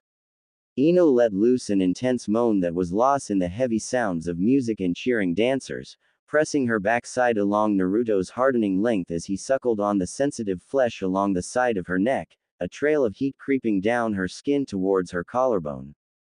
The electricity running through her body at the points of contact with his lips was almost terrifying. Turning, she gazed up at her date, noting the hungry desire in his eyes.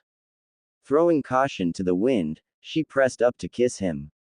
His mouth was warm and soft, practically searing her lips with heat. Knotty hands found a firm grip on her buttocks, the jolt of his touch causing the mind walker to groan against his lips. He worked his hands, kneading away at her bottom like soft dough. She should be mad, really, really mad. Naruto was groping her. But damn his skillful hands, she didn't want him to stop no matter how much her quickly silenced rational mind protested. As Ino continued to kiss him, she felt his heated tongue gently probe her lips. Yielding to his demands, she parted her mouth guardedly, allowing his searching tongue entryway. She had never kissed someone this way before. The alien sensation was odd but not unpleasing. Touching his exploring tongue with her own, the young couple found themselves lost in a haze of pleasure as they made out shamelessly on the dance floor. Finally acquiescing to the biological needs of the body for oxygen, Ino reluctantly pulled back from Naruto, panting slightly as hormones flooded her body with urgent need. This was not good at all. She wanted so badly to continue what they were doing. Her body was practically screaming at her to pounce him, to take him somewhere dark and quiet away from prying eyes and give him a private show that would leave them both sweaty and most probably very naked. Judging by the perceptive gleam in his eyes, Naruto's brain had the same idea. Definitely not good. Tearing herself away from her desires took Herculean effort, more than she thought she could muster, but somehow Ino managed it. She turned around and went back to dancing, shivering as she felt his hands find their way back onto her waist, fingertips trailing mischievously against her body. Ino fervently hoped the aching desire building between her dampening thighs would die down if she wasn't looking at him. No such luck. Soft lips found their way back to her sensitive neckline, trailing teasing nibbles up the reactive skin. Ino groaned audibly as Naruto found his way past her collarbone. She could feel her nipples straining against the fabric of her bra, wanting to feel the attention of his skillful tongue and suckling lips. His throbbing member seemed to have awoken fully now, the heat from the blood-filled organ burning passionately against her buttocks even through his pants and her dress. Gods above and below, if there wasn't the fabric between them, Ino couldn't even begin to imagine how that might feel. Instead of being disgusted as she would have been with any other guy, Ino was finding it harder and harder to turn her mind away from certain activities with the blonde man behind her that she knew she really shouldn't be contemplating. A pleading whimper escaped her lips as his fingers slipped their way past the modest cut of her dress and crawling maddeningly slowly up her leg. Rough hard skin scraped their way against her smooth thigh, coming dangerously close to the moist wet lingerie that was the only barrier between his searching hands and her aching womanhood. He traced his fingertips delicately against the damp fabric, stimulating the lips of her opening with electrical fire at the brief contact.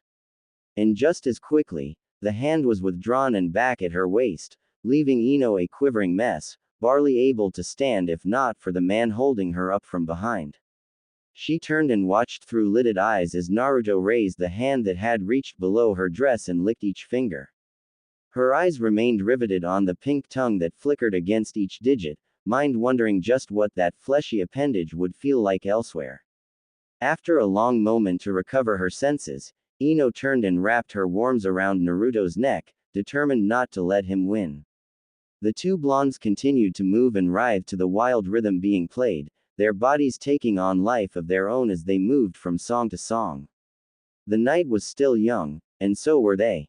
With desire setting their blood afire, the two shinobi danced away the hour, taking time in exploring the new level their relationship had opened up to.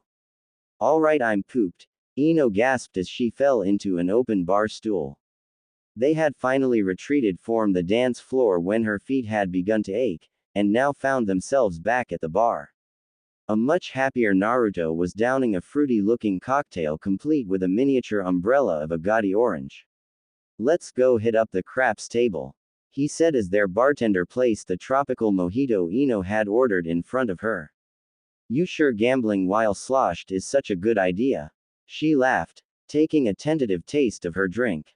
Not bad. Fine, I won't, but I'll watch you. Not quite following the logic but agreeing amiability nonetheless, Ino allowed herself to be led towards the casino area, noting how the room was beginning to sway a bit more than the calm waters of Kappa Lake warranted. Maybe it was time to put a pause on the liquor. Horny Ino plus more alcohol was probably going to equal naked Ino back in bed with an equally naked Naruto doing bad things. The fact that her mind was cheerfully green-lighting that prospect was a major warning sign she had already crossed her thresholds on how much she should be having. The blonde girl blinked stupidly when Naruto produced a gold brick the size of a candy bar from his inner jacket pocket to present to the cashier person. A massive stack of chips was handed back over to the whiskered blonde. Naruto, she asked slowly. Why are you carrying around a bar of gold? In case I needed it. When do you ever need a bar of gold? Ino deadpanned. Like right now. Shaking her head, she took some of the chips from him, rolling the 100-piece between her knuckles dexterously despite her state of intoxication, noting how it weighed a lot more than it looked. She had never really gambled before. How hard could it be? Half an hour later she found her answer to that question. Oh my god, laughed Naruto in absolute hysterics. You suck, Ino. I've never seen anyone so bad at gambling in my life, and I've seen Ba-chan go at it. Ino pouted. It wasn't her fault the stupid dice kept rolling against her. They're cheating. I just know it. The Yamanaka grumbled as they made their way from the casino tables that had pretty much swallowed up all the money he had traded in. Of course they are, chuckled Naruto with a nudge to her ribs. The rules are rigged in favor of the house to begin with. Ino scrunched her nose up cutely and scowled. Naruto smiled and ducked in to steal a quick kiss, pleased when she did not pull away from the public display of affection. The pretty blush adorning her face when he pulled back elicited a second, much longer kiss. Hands clasped together, the two blondes moved to the upper deck of the cruise liner, wanting to get away from the noise and bright lights within. Ino shivered against the chilly air, beaming at Naruto as he eased out of his jacket and placed it around her. His solid build was made apparent when the suit top easily dwarfed her curvaceous frame. The leftover heat from his body made a toasty ward against the frosty evening air, causing Ino to snuggle happily into its warm embrace. Thick powerful arms added to that layer of protection, gaining him an affectionate peck on his jaw as a reward. The two shinobi found themselves leaning over the guard railing, staring out into the distant harbor in Kyoto. Truly it was the city that never slept. Even now with the hour pushing past 2 in the morning there were still plenty of lights to be seen on shore. Ino rested contentedly against her date, wondering at what point she had gotten so comfortable with him. His figure covering her from behind just felt natural, never mind the fact that his hands were crossed over her boobs. He didn't realize it, but the way the cuffs of his sleeves were rubbing against the hardening tips of her breasts was maddeningly distracting. Of course she wasn't going to tell him that. What would you have been if you hadn't become a shinobi, Ino? They had been trading off on random questions to continue to learn more about one another for a while now, and so far Ino had compiled quite a list of random facts about her blonde friend.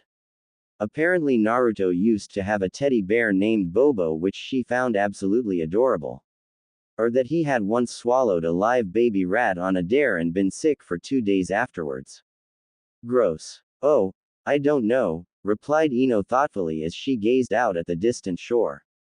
She smiled when Naruto rested his chin on her shoulder, nuzzling her hair affectionately.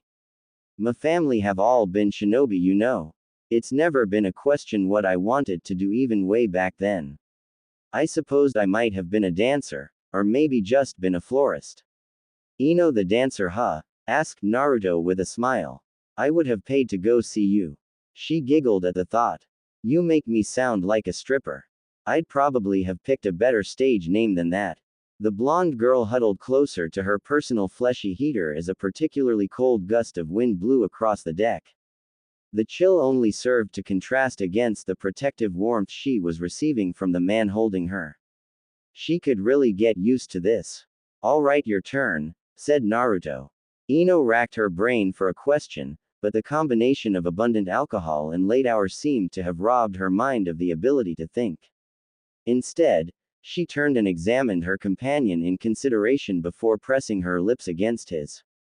The kiss seemed to have caught Naruto off guard, but he quickly rallied and returned the effort. It was different from their little make-out session on the dance floor. There was little lust behind their current affectionate activity.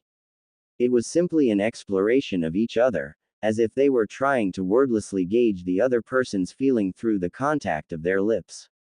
Finally breaking out of their lip lock, they returned to their prior position, staring out quietly at the bay. There really wasn't much to say. The attraction between them was evidently mutual. Their silent contemplation was broken by a particularly violent shiver from Ino, prompting a look of concern from her date. Maybe it's time to get back, Naruto suggested. Think your dad's broken into my apartment yet? Ino laughed at the thought of her father skulking around inside Naruto's home, kunai in hand waiting to murder the man who had dared take his baby girl out past midnight. The ride back to Konoha was strangely subdued, but the atmosphere was comforting. Part of Ino had been expecting, even wanting a heavy petting and make-out session in the warm carriage that afforded them privacy. Honestly, if he had started removing her dress and taken her then and there, she not have refuted him. Surprisingly, he hadn't, despite the throbbing length visibly protruding from his lower region. Instead, they had kicked off their shoes and cuddled together on one side of the cushy seats, a thick woolly blanket that had been hidden under the seat compartment covering their bodies. Ino leaned up occasionally for a sleepy kiss, and received a soft stroking to her backside in return, but other than that, the couple was content to simply enjoy their close proximity. Their carriage pulled to a halt, signaling an end to their long ride home. Stepping outside after straightening up both themselves and the interior, they were surprised to find themselves at the gates of Konoha rather than inside her. I'm sorry, sir, apologized their chauffeur. Konoha has explicit rules against vehicles within after hours. I'm afraid this is as far as I go. Ino watched as Naruto pulled up to whisper something to their driver, before pressing something into his hands, which earned him a gratified smile from the older man. As the carriage turned to leave, Ino called out her thanks to the driver, getting a merry wave over his shoulder. The Mind Walker looped her arm around Naruto's, heedless of the interested looks they were receiving from the graveyard shift gate guards manning the post, nodding in greeting as they walked past. Let the gossip spread, she couldn't care less at this moment. She was walking on cloud nine. Konoha was the opposite of Kyoto at night time. There was almost no sound to be heard save for the occasional hoot of an owl or the rustle of some other nocturnal critter going about its business. A shadow would flit by overhead occasionally, a shinobi off on some nighttime errand or returning from a mission. The street lights were on, dim but illuminating the pavement well enough to safely navigate even given their inebriated state. Naruto was humming happily to himself, content with how the night had gone. He had arranged for this special night as an apology for having taken advantage of Ino. Despite what Ino might say otherwise, he still carried a small amount of guilt for having taken away her first time in a drunken stupor. There had been some tribulation on his part, perhaps because of the genuine attraction he had for Ino, but the night had turned out fantastic, far beyond his wildest dreams. Ino herself was contemplating thoughts of a different nature. While Naruto had been lost in his own world and allowing her to steer them, Her feet had unconsciously been making a steady path towards his apartment rather than her home. The mind walker bit her lip in an internal struggle, sneaking a look at the happily oblivious blonde at her side. She really wasn't ready for the night to end, and at this moment, despite any lingering doubts she had in her mind, Ino wanted to show Naruto a bit of appreciation for what he had done for her. No man had ever made her feel so special, paid her the kind of attention he had. It was supposed to be a date to get a feel for each other, and she had gotten enough to know that they were more than compatible. It scared her because she had never been in a real relationship before. All prior attraction she thought she had had now revealed to be superficial in face of her rising feelings for the man besides her. But as scary as it was also exhilarating. She was right at the edge of the cliff. A single step would send her over into an area she had never been to before. Naruto blinked in surprise when he found them standing in front of the stairwell to his apartment. Ino, he said confused, what? The blonde-haired goddess before him turned her gaze away shyly. Naruto, unable to find the words, or perhaps just too embarrassed to utter them, Ino instead put her hand around his face and pulled him into a deep passionate kiss. He reciprocated, though hesitantly as if unsure of his own actions. She trailed her lips down his throat, eliciting a husky growl from the male, her hands running themselves mindlessly against his body, exploring the hard muscles he earned from years of hard work. Wait, Ino, he murmured against her hair as she worked her hands lower, reaching for his awakening member. She could see the way his length strained against the fabric of his pants, a representation of the physical yearning he was suffering through because of her. Reaching down, Ino ran the edges of her nails against his manhood through his pants, silently delighting at the way he groaned her name. The power and control she had over him at the moment was intoxicating. She couldn't wait to find out just what else she could do to him. Wait, he growled, seizing her by her shoulders and halting her stroking motion. Ino gazed back into his eyes, startled by the intensity she found there. Naruto, she whispered softly, gently breaking from his grip. Leaning forward until her lips were near to his ear, she gave his cheek a soft chaste kiss. Please, Naruto, she pleaded, taking his hand and resting it against her pounding heart. I want this. She could see the way his pupils dilated with desire at her words and could feel her own body reacting to his touch. He closed his eyes for a long moment, taking a deep steadying breath before resting his hands on her shoulders again, putting her at arm's distance. You have no idea how much I want it too, he murmured softly. Then why? She asked, hurt by the sudden rejection. Her eyes searched his face for answers, but found nothing except passionate longing present. I feel there is something special growing between us, he whispered hoarsely. I want to nurture it, to see what can happen between us. As much as I would love to take you upstairs right now, I want to take it slow. I want any relationship between us to be more than just about sex, Ino-chan. You deserve more than that.